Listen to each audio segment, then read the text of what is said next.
You ever run Deliverance solo queue? You finally get it activated by unhooking a teammate, then you get chased for the rest of the game. Finally, you get downed by the killer, and you're like, Meg, no, don't attempt the hook rescue. I have Deliverance. Power the gates, Meg. Welcome to another dose of r/DeadByDaylight. POV when the killer's AFK. You know, when you've done a few gens and nobody spotted the killer.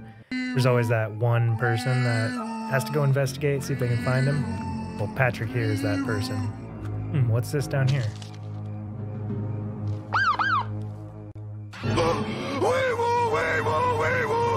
Now, you can't play Survivor and actually be surprised when this happens.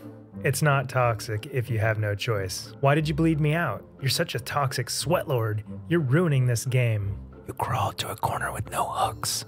With rank reset just happening, we all have felt this pain. They need to make the blood web faster. So what do? I open DBD, see that I have the max blood points, can't be bothered to spend 30 minutes doing the blood web before I can actually play, close DBD. Do you think people are really doing this? I think more often than not, people are disconnecting because they don't want to play against a certain map offering. DBD players waiting for the match to begin so they can disconnect and cancel the game for no reason. Is DBD really dead though? Just look at DBD's Twitter feed. Every time they post, there's always somebody commenting, L game or game is dead. Or there's just this one guy that just rants about every game of his that's just terrible, yet he keeps playing. The game's not dead.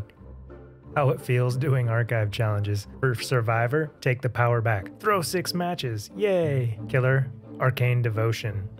Just play the game normally. To be fair, there are challenges on both sides that feel this way. Got a challenge to escape 2 trials? Oh, just 2 escapes? Just 2 escapes?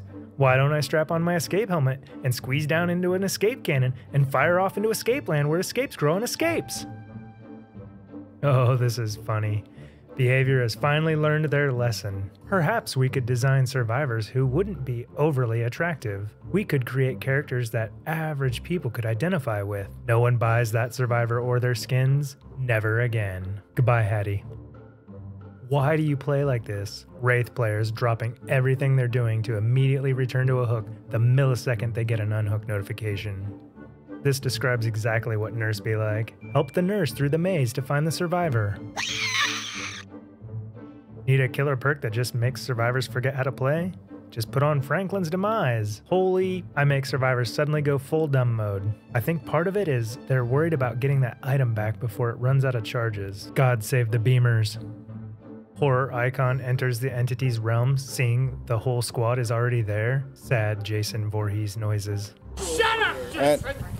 We've got a PSA for you. This campaign was created to help you remember what to do when the killer is camping. It's okay. Just remember to do gens. G. Get away from the hook. If the killer downs you, that's more free pressure. E. Everyone should repair generators. If the killer is camping, they can't stop you from repairing generators, which is how you escape. N. No use in hook trading. All hook trading does is give the killer more pressure and more points for getting more hooks overall. Points they'd never earned. S. Sucks that your friend died, but everyone else escaped and the killer lost. GG, go next. POV, you're talking to a meta player after you tell them it's okay to lose, have fun, and use meme or gimmick builds. Come, we fight like men. In an upcoming patch, killers will now be immune to being blinded while grabbing a survivor out of the locker. Killer mains rejoicing.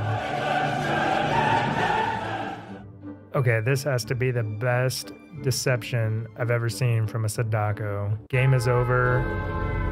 All survivors are gonna escape. Watch what happens next. You gotta set the trap, play friendly. Be a friendly little Sadako. Tell the survivors you want to show them something. Where's the ghost going?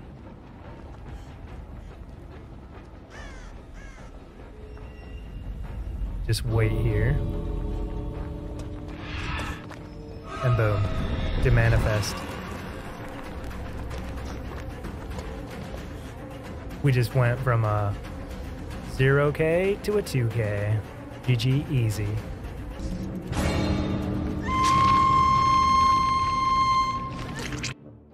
This person has 1,500 hours playtime and they still refuse to buy Fang, but yet they've bought Haddie and all the other DLCs. Boy, you really stick it to the man. Working on my gen and don't have prove thyself? Then move thyself. Now this can be true at the start of a game. It is better to split up and do separate generators. Stacking up on gens even without prove thyself can be beneficial. This is dispatch to Officer Tapp. We've got reports of an illegally parked survivor at a generator. Over. When killers say, I prioritize my own fun. Tunnel, camp, slug, NOED. Another recap of the solo queue experience. Brothers and sisters are natural enemies, like Trapper and Survivors, or Nurse and Survivors, or Blight and Survivors, or Survivors and Other Survivors. Damn other survivors, they ruined my surviving. I mean, let's face it, sometimes when you get the hatch, you just feel amazing. But like, bro, calm down. It's not a skill, you just got lucky. The guy who found hatch gets his award, makes sure it's real, kisses the girl, flips off his haters, and celebrates. Meanwhile, the killer who won and got a 3K is just like GG. The other survivors who died, they're gone, they're in the next lobby. Thanks for watching another r/DeadByDaylight with me, Rupture. Hit that thumbs up, subscribe, and I'll see you next time.